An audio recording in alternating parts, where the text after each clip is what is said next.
আমি আমার শাহবাগের কমিটি বলতে পারি, শাহবাগের যে কমিটি হয়েছে সেই কমিটি বিতর্কিত। আমাকে দেওয়া হয় না তাতে সমস্যা, আমার নাম প্রস্তাবিত কমিটিতে দেওয়া হয় না তাতে সমস্যা নেই।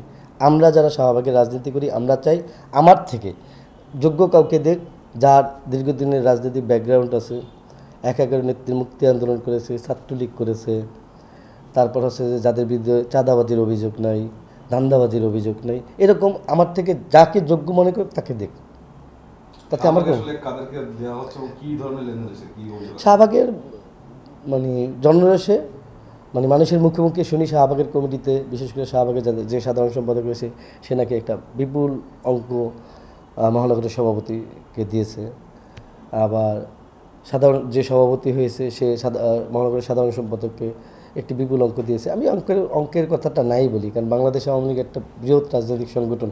এখানে এটা বলতে গেলে আমার সংগঠনকে ছোট করা হয়, আমার ব্যক্তির খারাপের জন্য তো সংগঠন দায়ী নিতে পারে না। তৃণমূলে একটা ব্যাপক ক্ষোভ সৃষ্টি হয়েছে, বিশেষ করে আজকে ঢাকা মহানগরের যে ৭৫টি থানা, ২৪টি ওয়ার্ড রয়েছে দক্ষিণে, প্রত্যেকটা থানা এবং প্রত্যেকটা ওয়ার্ড কমিটিতে বিতর্কিত লোকদেরকে অন্তর্ভুক্ত করা হয়েছে এবং যাদেরকে বাদ দেওয়া হয়েছে তারা দীর্ঘদিনের পরীক্ষিত। বিশেষ করে বিএনপি জামাত জোট সময়ের যে আন্দোলন হয়েছে সেই আন্দোলনে বিএনপি জামাত জোট সরকারের বিপক্ষে যারা আন্দোলন করেছে তাদেরকে বাদ দেওয়া হয়েছে।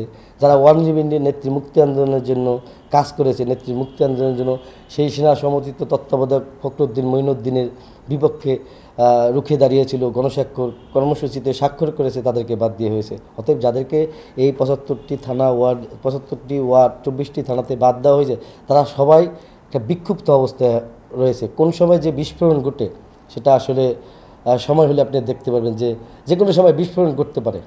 এই বিস্ফোরণে সেটা সামাল দেওয়া একটা সময় সম্ভব হবে না।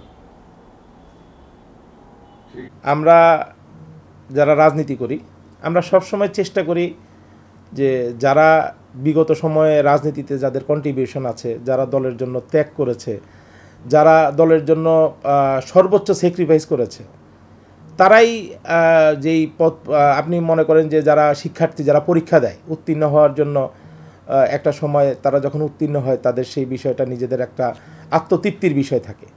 তা আমরাও সারা বছর পরীক্ষা দিয়েছি, সে পরীক্ষার সময়ে এসে যখন ফলাফলে দেখলাম আমরা সেখানে ফেল। এখানে কারা আছে? হাইব্রিডরা আছে, অনুপ্রবেশকারীরা আছে, ২০০৯ সালের আগে যাদের রাজনৈতিকভাবে কোনো ব্যাকগ্রাউন্ডই নাই তারা আজকে রাজনীতিতে পুনর্বাসিত হচ্ছে। আর যারা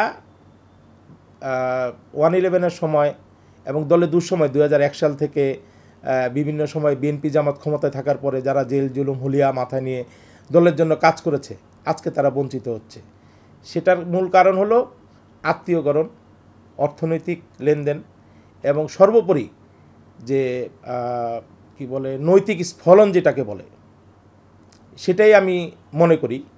তো আমার বিশ্বাস জননেত্রী শেখ হাসিনা বাংলাদেশ আওয়ামী লীগের তৃণমূলের নেতাকর্মীদেরকে সবসময় নিজে লালন করেন এবং তাদের খোঁজ খবর রাখেন এবং ছোট ছোট কর্মীদের বিষয়ে ওনার কাছে খোঁজ খবর আছে, তারা কারা কখন দলের জন্য বা ওনার জন্য কাজ করেছে। যে ২০০৭ সালের 1/11-এর সময় তখন সেনা সমর্থিত তত্ত্বাবধায়ক সরকারের সময় জননেত্রী শেখ হাসিনার জন্য যে ২৫ লক্ষ গণস্বাক্ষরের কর্মসূচি নিয়েছিল ঢাকা মহানগর আওয়ামী লীগ, সেটা সফলভাবে সম্পন্ন করে ২৫ লক্ষ গণস্বাক্ষরের মাধ্যমে এবং চূড়ান্ত আন্দোলনের মাধ্যমে নেত্রীকে মুক্ত করা হয়েছে।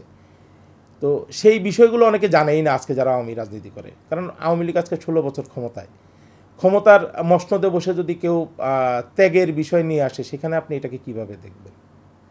আমি মনে করি যে আমাদের জননেত্রী শেখ হাসিনা এবং আমাদের দলীয় সাধারণ সম্পাদক এবং আমাদের ঢাকা জেলার দায়িত্বপ্রাপ্ত সাংগঠনিক সম্পাদক মির্জা আজম সাহেব যারা আছেন, তারা যেই বিতর্কিত কমিটিগুলো নিয়ে আজকে যেই বিতর্কর সৃষ্টি হচ্ছে এবং যে পরিমাণ অভিযোগ দলীয় কার্যালয়ে জমা পড়েছে, জননেত্রী শেখ হাসিনার রাজনৈতিক কার্যালয়ে জমা পড়েছে, ওবায়দুল কাদের স্যারের কাছে জমা পড়েছে, সেই অভিযোগগুলো আসলে আপনি সবই তো আর মিথ্যা না। কারণ সবই যদি মিথ্যা হতো তাহলে তো আপনার এত অভিযোগের পাহাড় ওখানে যেত না। তো যা কিছু ঘটে কিছু না কিছু হলে রটে। তো সেই জায়গাটা থেকে আমি মনে করব যে এই বিষয়টাকে অবশ্যই ঢাকা মহানগর আওয়ামী লীগ বাংলাদেশ আওয়ামী লীগের ভ্যানগার্ড, এবং ঢাকা মহানগর আওয়ামী লীগ সবসময় তাদের জৌলুস নিয়ে এখানে রাজনীতিতে রাজপথে আছে এবং যে কোনো অপশক্তি এবং ষড়যন্ত্র মোকাবেলায় সোচ্চার থাকে। তাই এই ভ্যানগার্ডটিকে যদি সঠিকভাবে পরিচালিত করতে হয়, জননেত্রী শেখ হাসিনার হস্তক্ষেপ অবশ্যই জরুরি, আমাদের মাননীয় সাধারণ সম্পাদক ওনার হস্তক্ষেপ জরুরি, আমাদের সাংগঠনিক সম্পাদক সাহেবের হস্তক্ষেপ জরুরি।